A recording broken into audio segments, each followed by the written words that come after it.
Blight by Orpheus Kidwell, Chapter 2, Part 2, Beacon Academy. It took only another day of travel after the incident with Ruby to make it to Beacon Academy's outer grounds. As they got closer and closer to the academy proper, Crow began to speak.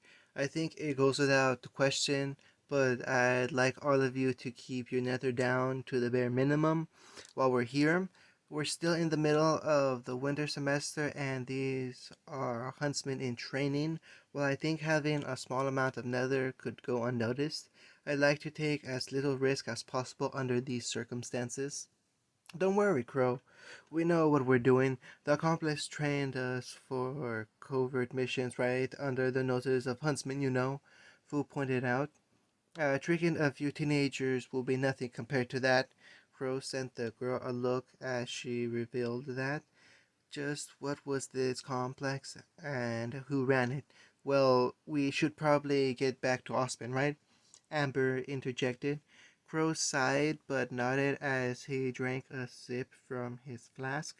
That was for the best. Once Ospen got his hands on this, it was no longer his responsibility. Then he could only have one person to take care of, being Amber. Walking further ahead, they finally arrived in the courtyard. They passed the large fountain, which Utakata seemed to regard with something like curiosity. It took Yujiro pulling the sixth white away for him to stay with the group. Hey Crow, who's that? The man regarded what Naruto was pointed at for a moment. Oh, that statue? Standing at the front of the academy's doors was a large marble structure of a man carrying a sword pointing it towards the sky. Besides him was a woman with a double-headed battle axe looking to the side. They stood on a rocky outcropping with a beowulf underneath it looking in the same direction as the man. The man there in the robe with the statue is one of the previous kings of Vale. The great warrior king Julius Bastet was the original founder of the four academies. Besides him is the fall maiden of his time, Julia Maeve. The two of them were quite important in the founding of the academies and were Beacon's first headmaster and deputy headmaster. So was she the one before Amber? Gara wondered. No, Julia was 6 maidens before me. We don't have a long life expectancy, she admitted. The maidens used to be well known across the world. After the cataclysm that was caused by the birth of the Grimm, the first maiden showed up. While we were meant to be humanity's defense against the infestation, not all of us were like that. Some of us were warlords trying to carve out our own kingdoms. Humanity and the faunists took those as examples of what the maidens were capable of. We were hunted down whenever each incarnation was discovered. Only recently have we been able to live without worry. For most people, the maidens are nothing more than a legend. Humanity always attacks what they don't understand.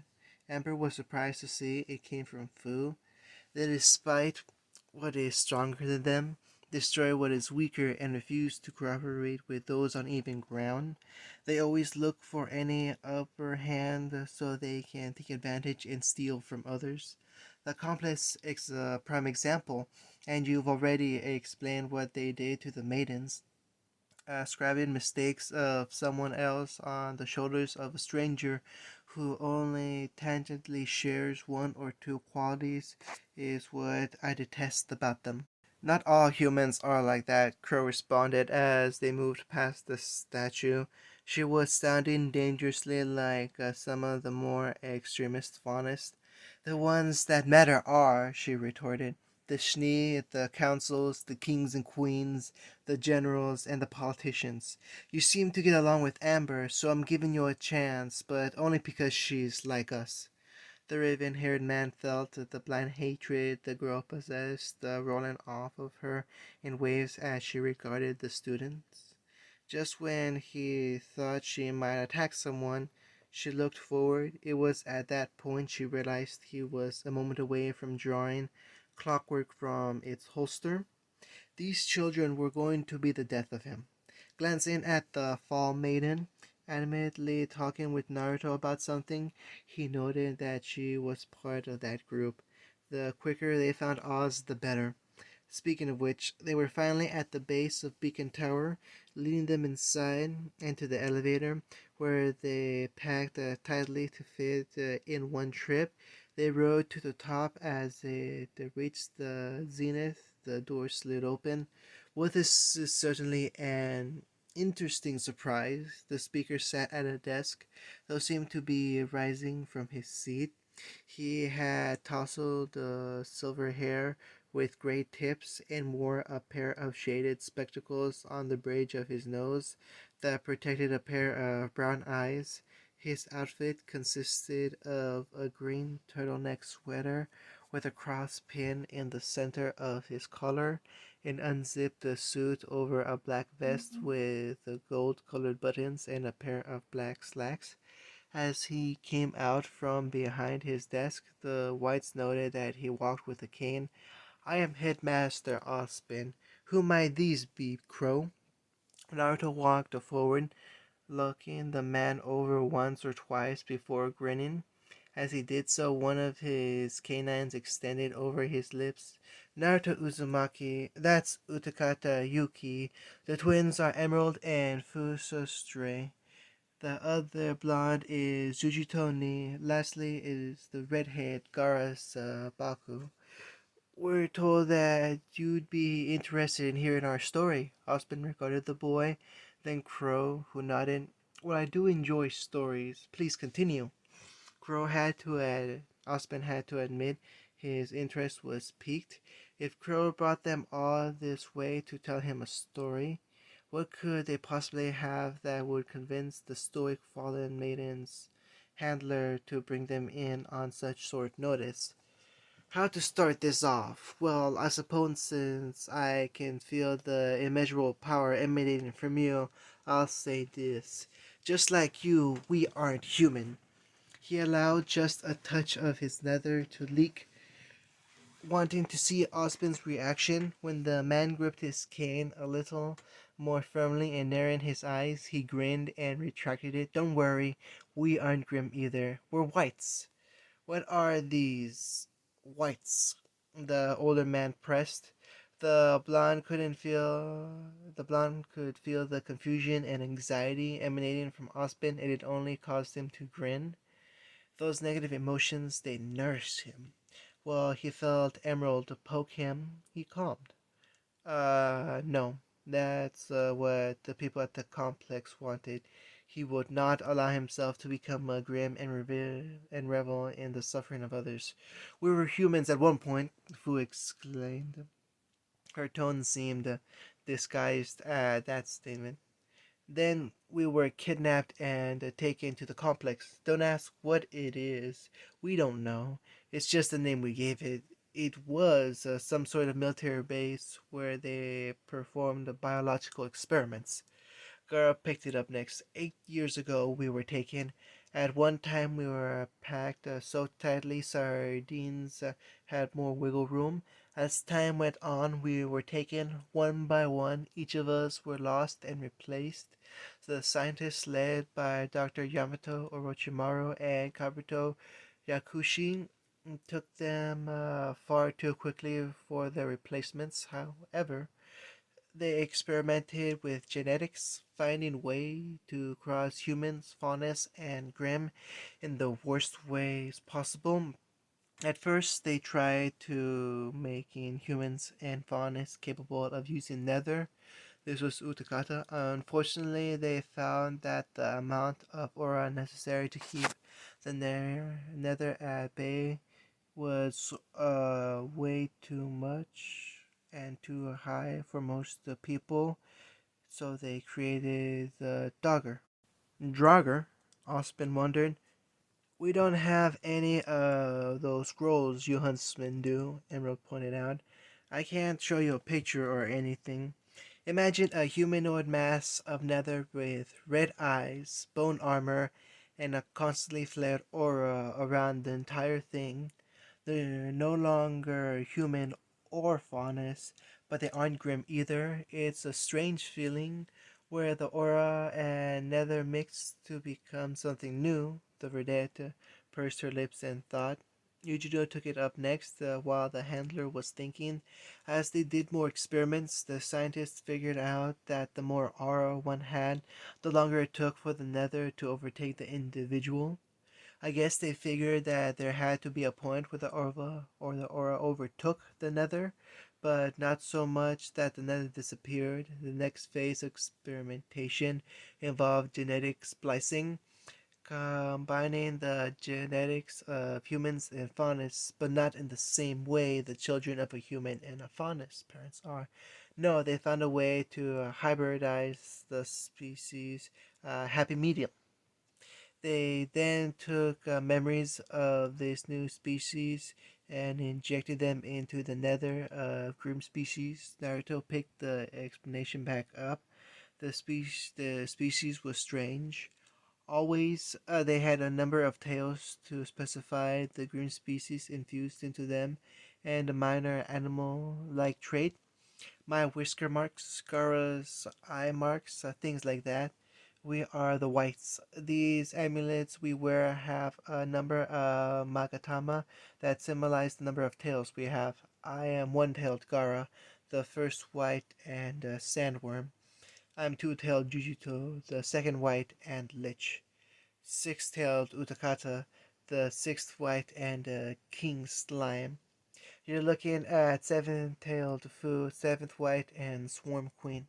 Lastly, I'm their leader, nine-tailed Naruto, ninth white, and Lord Trickster, the blonde that shook his head. Of course, we're missing Yagura, Roshi, Han, and B, so our little group is incomplete. That said, they'd probably just cause trouble, so they're okay being off on their own for now, until we can find them anyways. Osman regarded the whites, his curiosity unsated. On the contrary, the story raised far more questions than answers. I think that I might like to ask all of you to remain here for a time longer. I have many things I'd like to ask regarding the lot of you. Naruto shrugged. Is that a yes? Naruto thought a moment about what had happened since they'd left the complex before grinning. I think it should be fun to see what happens from here. Plus, it's not like we have anywhere to go. Anyways, take good care of us, headmaster. The silver-haired man smiled and nodded. Now, if you don't mind, I've got some things to discuss with Crow and Amber. I'll have something arranged for all of you, however. I'm sure you're all tired after traveling, so how about I have someone give you temporary lodging in a hotel room for today until I can find something a bit more permanent? A bed sounds like heaven, Emerald explained wearily. The Bamboo Princess Inn and Tavern next day. While everyone else slept, Naruto woke up nicely and early. While he would have liked to sleep in, he could feel something that wasn't quite right, so for that reason, he was up within the sun and had already found himself outside of the inn Ospen had put them upon. The Bamboo Princess was a nice place, or at least he thought it was. Compared to the complex, sleeping outside was nice. Outside of the wooden building, the blonde found himself face to face with the very man he was thinking of.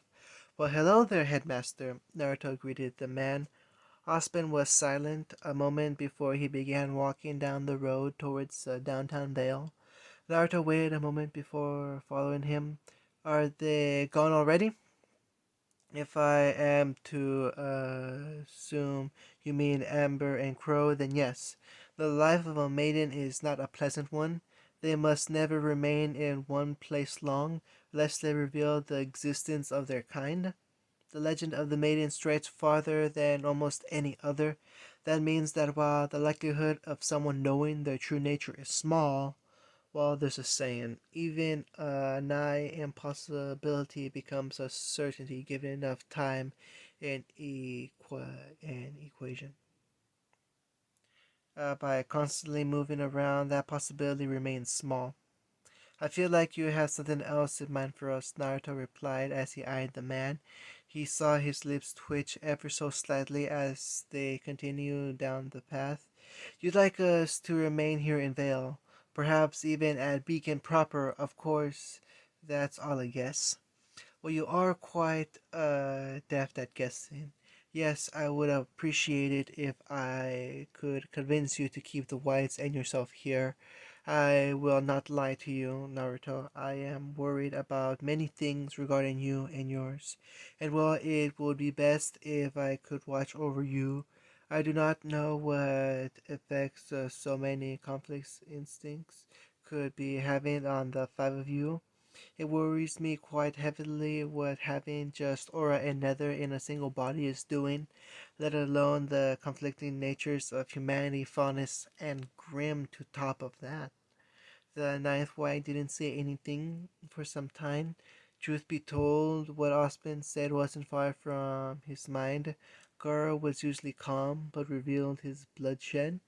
Fu was reasonable, except when it came to humans. Yujiro would not hesitate to murder anyone who spoke badly about felines. Utakata detested authority and would rebel at a moment's notice if anything went against his personal code. Each white was more stable than the last, but even he felt his grim nature trying him at certain points. The whole situation was stressful.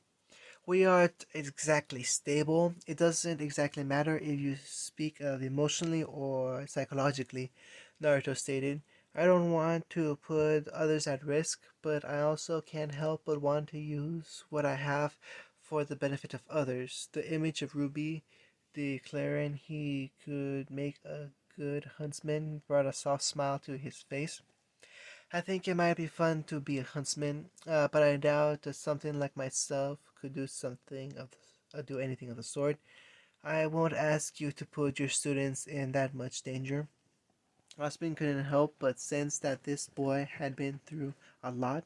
He didn't need to use any of his insight to tell that. I think you are powerful if what Crow told me was true. However, it seems you are also unrefined. You have enough raw power to take on many enemies, but until all of it is turned into something more concentrated, more controlled, then you'll never be able to properly help others. The outpouring of power will always cause far too much collateral damage. Naruto wasn't quite sure he wanted to believe what he was hearing from the man. It almost sounded like he was offering to. No, he wouldn't. Naruto Uzumaki, how would you like to attend my academy next during the next semester? It is far too late in the current semester to allow you to enroll, but I think we can fit you in the next time. The blonde didn't know how to respond for a moment. Finally, he found himself grinning from ear to ear and nodding. I would also like to extend the invitation to the others with you aside with Utakata, who appears a tad too old to be a believable student. Gara as well is a bit too young. I think I can make arrangements for them as well if they wish to become more refined in their styles. I simply need you as their leader to act as my emissary. Do you think you might be able to convince them to learn from my people? At the very least, keeping them in there would be largely beneficial. It didn't even take a moment before he nodded and turned around, heading back to the Babu Princess. He had work to do. Maybe we really will see each other, Ruby. I wonder if I'll be your upperclassman when we finally meet again. I think that might be interesting. I'll show you that I can be a huntsman just like you said. And I'll show that damn complex that I'm more than a weapon. The whites are more than tools. We're capable of so much more, damn it. End of chapter 2.